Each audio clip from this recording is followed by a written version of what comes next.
Find the zeros of the function and state the multiplicity of each. So this 5 doesn't do anything because it's not 5x. If it was 5x, we'd set it equal to 0 and we'd solve. But there's no x there, so the 5 we just ignore. Then we're setting x plus 7 equal to 0 and solving, so that gives us x equals -7. The multiplicity is that exponent of 2. Then we set this equal to 0 and we solve it by adding 7 to both sides. And that gives us, we have a multiplicity of that exponent, which is 3. So there's that. When we're graphing this function, we set each part equal to 0, and it gives us 3x equals 0, which is x equals 0, then -2, and then 1. So what matters is where we're going through the x-axis. Matters that all 3 of these have exponents of 1. So those are multiplicities of 1. Odd multiplicities go through our graph. Even ones touch. And since this is a positive 3x, it goes up to the right and down to the left. And then we can just squiggle between. Now you'll have your calculator so you can just graph that and see that pretty easily and a little more precisely. Long division. Remember that even though it has x cubed plus 4, we do need 0x squared plus 0x plus 4. So x times what gives us x cubed? X squared. When we distribute this back through, we change the sign. So x times x squared is x cubed, but we make it minus. 3 times x squared is 3x squared, but we make it minus. So that gives us -3x squared. Drop down your 0x. And then we kind of start over. X times -3x squared. No, x times what gives us -3x squared? Why? It's -3x. So when we multiply x times -3x squared, but we change it and make it positive. 3 times -3x is -9x, but we change it. So 0x plus 9x is 9x. Drop the 4. What do we times x by to get 9x? Times it by a 9. So then that's x times 9, which is 9x. So minus 9x. 3 times 9 is 27, so minus 27.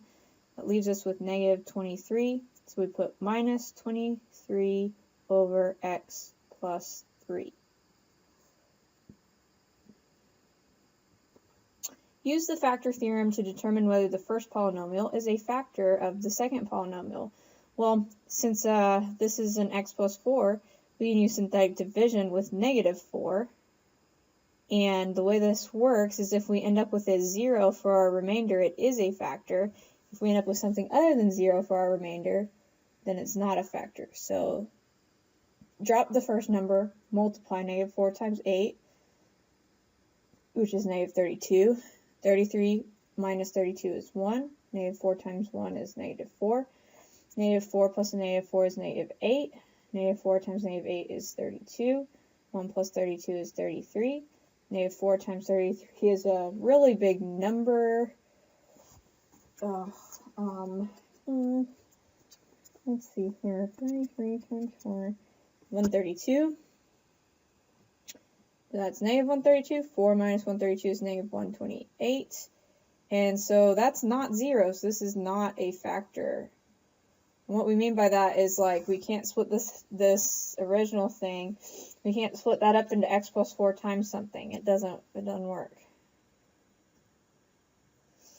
Use the graph to guess possible linear factors, then completely factor f of x with the aid of synthetic division. So look here, we've got a -2, it looks like.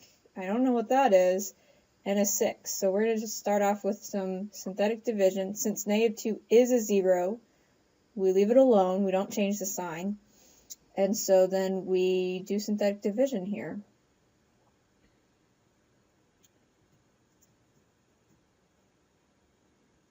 So drop that 7, multiply, add, multiply,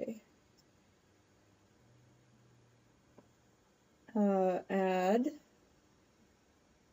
multiply.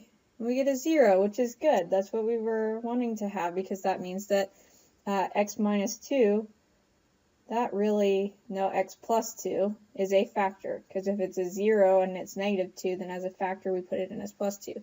Now we could go back to the original and use 6, but that would be silly because it's not actually going to help us factor that much. We would rather go ahead and do 6 with this, and when we do, we ignore the 0 at the end. So drop the 7, 6 times 7 is 42, negative 11, negative 66, 0. Okay, well 6 really was a 0, so that means x minus 6 is a factor. All we have left is 7x minus 11. You can't factor 7x minus 11, so you put that right there, and that's it factored. If it asked us for zeros, we would set 7x minus 11 equal to 0 and solve and get 11/7, but it did not ask us that, so we're not going to do that. Rational zeros theorem, you take the factors of the last number over the factors of the first number. So the factors of 8 are 1, 2, 4, and 8. Factors of the first are 1 and 2. We put plus or minuses with all of them, and then we sit here and group. Got it? Okay. So starting with the one on top, one on bottom, that's plus or minus 1, plus or minus 1/2, like if you go this way and then this way. Okay, then do the 2, so that's plus or minus 2. 2 over 2 gives us 1, which we've already got. 4 over 1 is 4. 4 over 2 is 2, which we've got. 8 over 1 is 8. 8 over 2 we've got, so there's our factors. Find all rational zeros. Well, we can use the rational zero theorem and then test with synthetic division, or since we have our calculator, we can graph it and let that help us find a zero. So I'm just going to throw this into my calculator real quick. Just throw it like a nice little, like an underhanded kind of throw so that it has a nice arc. It's easy to catch. It's a terrible window. Hang on, zoom, standard. Well, it looks to me like it goes through -3. So we are going to do synthetic division with that.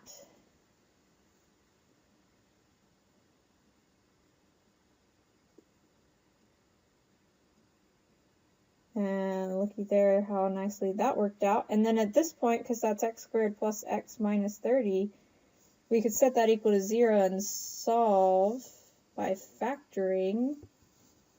What multiplies to get 30, negative 30, that when we subtract it we get a 1, so that's plus 6 minus 5, giving us zeros of -6 and 5, and we'd already found -3.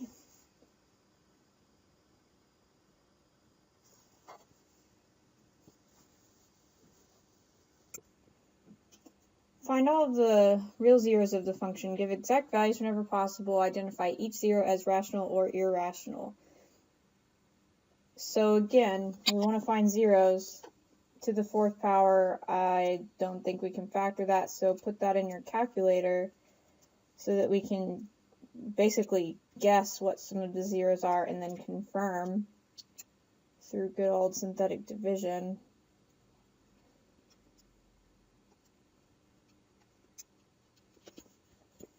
So I graph it and I'm getting a 0, it looks like, at -3 and 5, possibly. So let's start off with -3.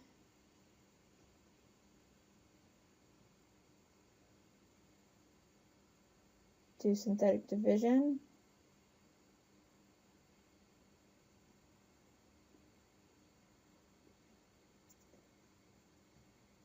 Okay, well that one worked, and then we do it again, this time with 5, and actually you can write that out and factor it by grouping.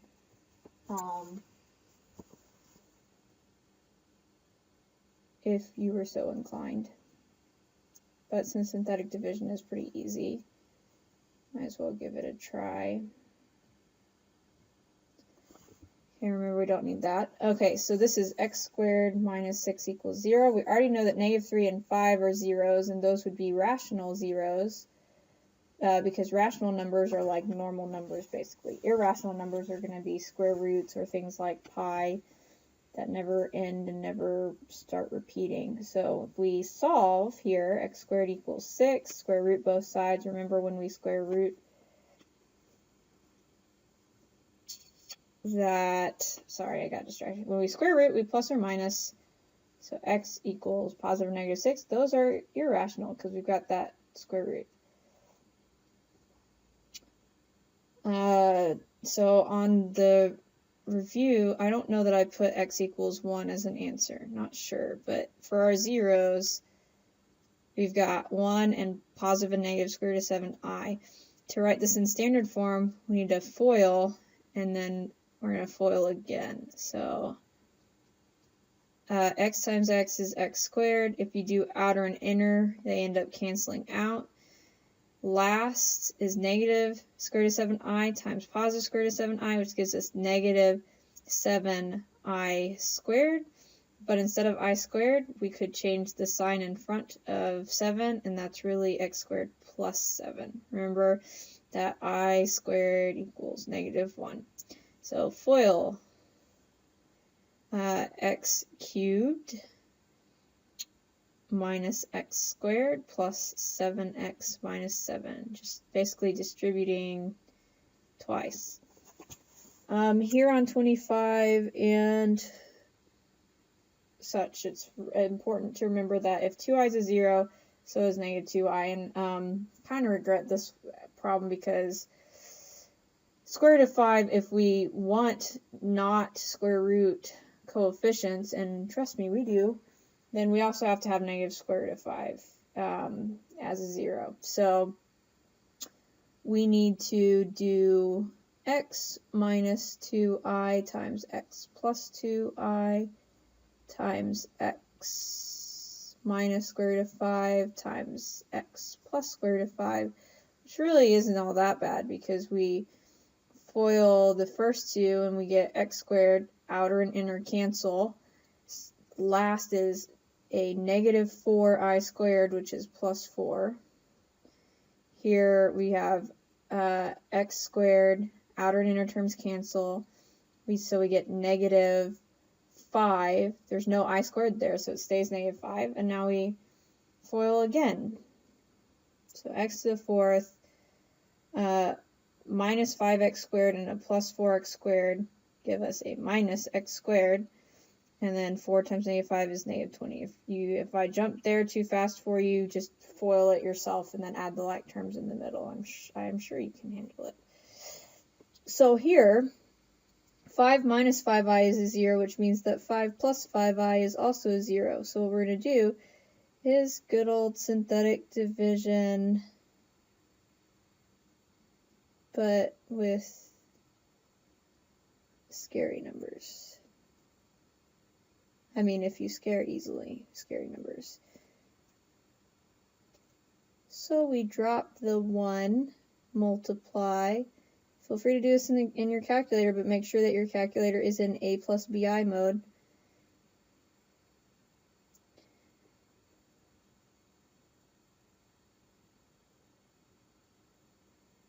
I am at the moment trying not to do this with my calculator out of pure laziness. So we'll see how that goes. It helps that I've already done it once, so I kind of know how it goes. Brilliant! We got a 0 at the end. That means we did it right. So now we're going to use that with 5 plus 5i, because we know that is a 0 as well. And this should get rid of all of our i's, but not literally, because that'd be bad. So 0, 0, 1, 5 plus 5i, 0. So this is x squared plus 1 equals 0. Let's solve. So if x squared equals negative 1 and we square root both sides, we get a plus or minus. The square root of negative 1, that's actually the definition of I. So there you go. So 5 plus 5i, and then positive and negative I are our other zeros. Solve the equation.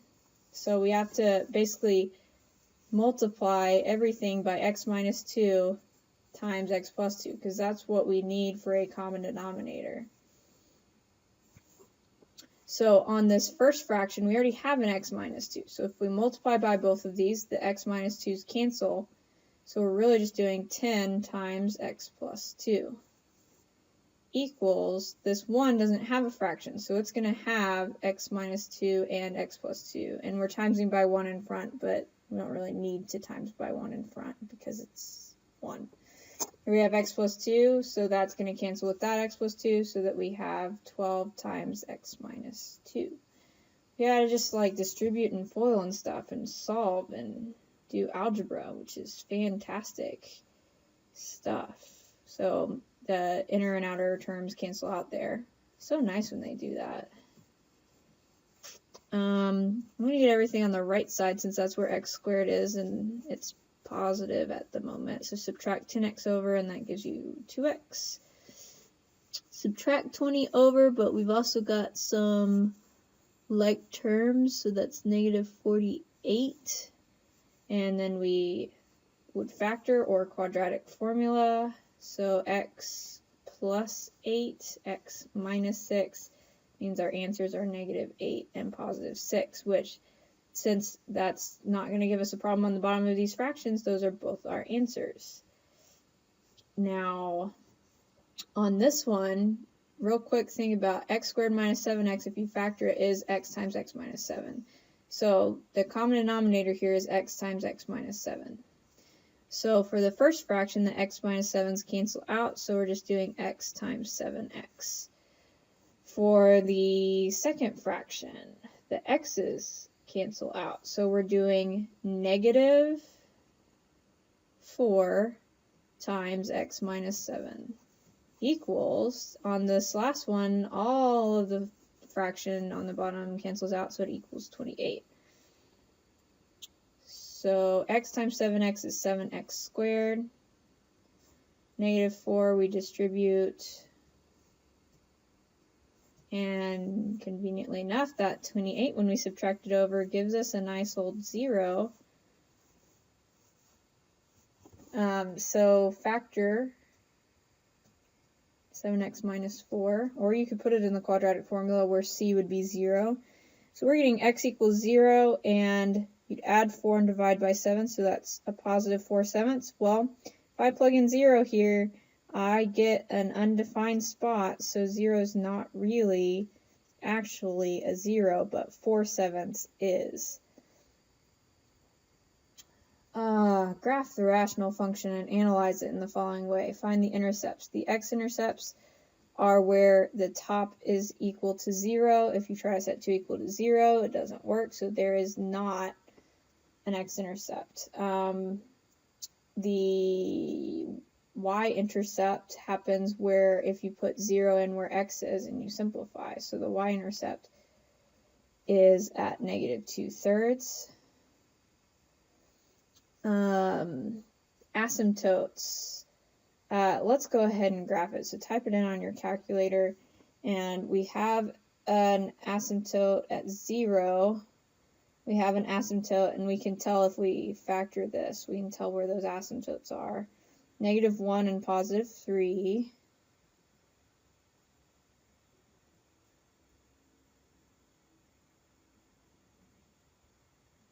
Then if you look at your graph, you've got a little like parabola thing and these things. And then that's going to hopefully help us with what we're doing for the rest of this. So, asymptotes, or vertical asymptotes, are at x equals negative 1 and 3. Horizontal is at y equals 0. Limits to describe the behavior. So we have a limit for the end behavior goes to negative infinity of f of x. So we're talking about as we go farther and farther to the left, we are approaching 0. As we go farther and farther to the right, for positive infinity, we're getting closer and closer to 0.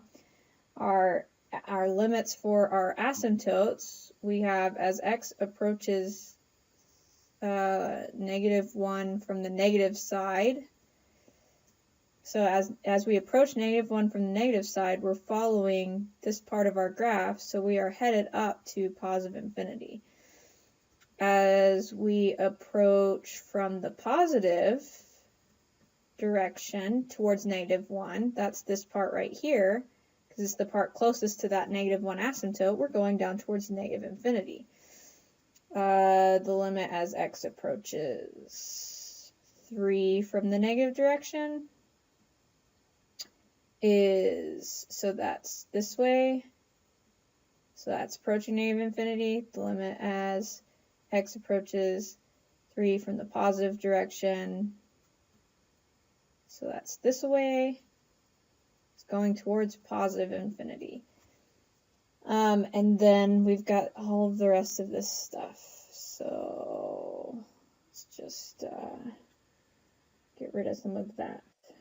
Domain. Well, we are not equal to at -1 and 3, so we would go from negative infinity to -1, from -1 to 3, and from 3, to infinity. Our range is kind of tricky, so at some point here we really need to find this value, because if you look ahead to the extrema, that right there, that's what we call a maximum.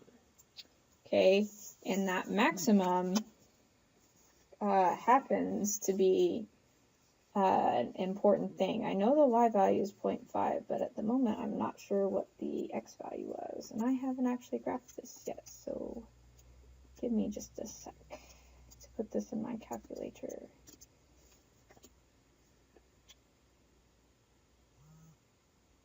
Wow, my calculator is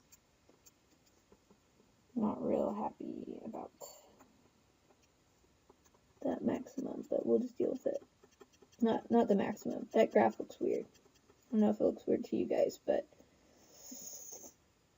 I get, oh, that's not right. Well, this is awkward.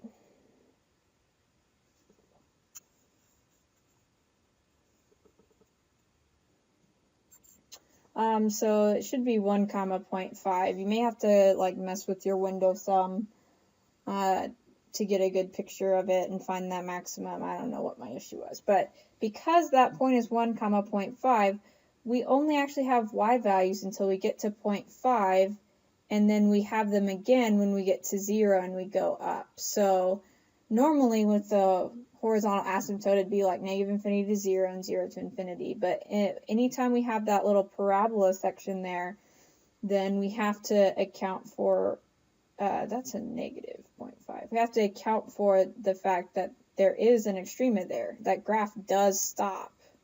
So, and then it picks back up at 0. Domain range, it is continuous on its domain. It's discontinuous at -1 and 3 for our x values. It is increasing from -infinity to our first asymptote at -1, and then from -1 until, again, that maximum is important because it stops increasing at +1, and then it starts decreasing from 1, which is our maximum, until we get to that asymptote at 3. And then it picks back up and is still decreasing from 3 to positive infinity. And we already found the local extrema was a max at 1, -0.5. Sign charts.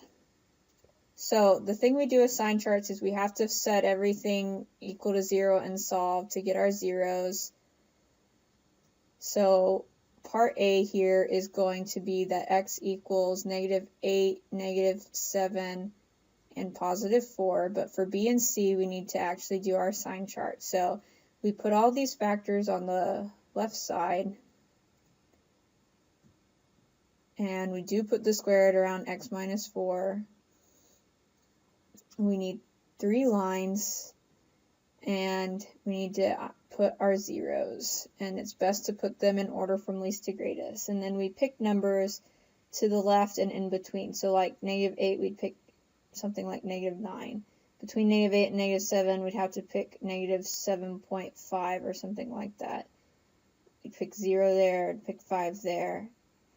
So then we plug those numbers in, and we just are concerned with whether it would be a positive or a negative. Like if I plug in -9 here, I get a negative. And if I plug it in here, I get a negative. Here I get a positive. And here, all of these actually will be positive because of the squared there. If I plug in -7.5 here, it's positive, but here it's negative. If I plug in 0, they're both positive. If I plug in 5, those are both positive. So we end up with negative times a negative times a positive is a positive. Positive, negative, positive is a negative. Positive, positive, positive is a positive. Positive, positive, positive is a positive. So part B, where it's positive, is from -infinity to -8. And it's not positive at -8 because at -8 it's 0. And then it's positive from -7 to 4. And then from 4 to infinity. And for some reason on the answer key on this, they just combined those. So, you know, if this was multiple choice, that might accidentally happen, and hopefully you just kind of go with it. Only place it's negative is -8 to -7. Sign chart for 31 as well. So where the top equals 0 is where it's 0. So it's 0 at x equals 4. But where the bottom equals 0 is where it's undefined. So -1/2 and 7 are the two places that it's undefined. But we put all of that in our sign chart.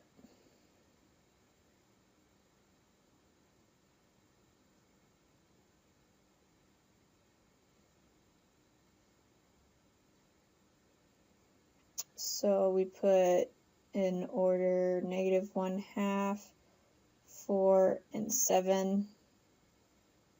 And so we're going to plug in things like, I don't know, -5, 0, 5, and 8. And I got a little close here, sorry. So negative, negative, negative, negative, positive, negative, positive, positive, negative, positive, positive, positive. So that gives us 3 negatives is a negative, 2 negatives is a positive, 1 negative is a negative, 3 positives is a positive. So C, where it's positive, is from -1/2 to 4, and also from 4 to infinity. And it is negative from -infinity to -1/2, and also from 4 to 7. I meant here to say 7. Yeah, because that's a 7, even though I wrote it badly. So there you go. And that's all the stuff up until this last couple of things that we did.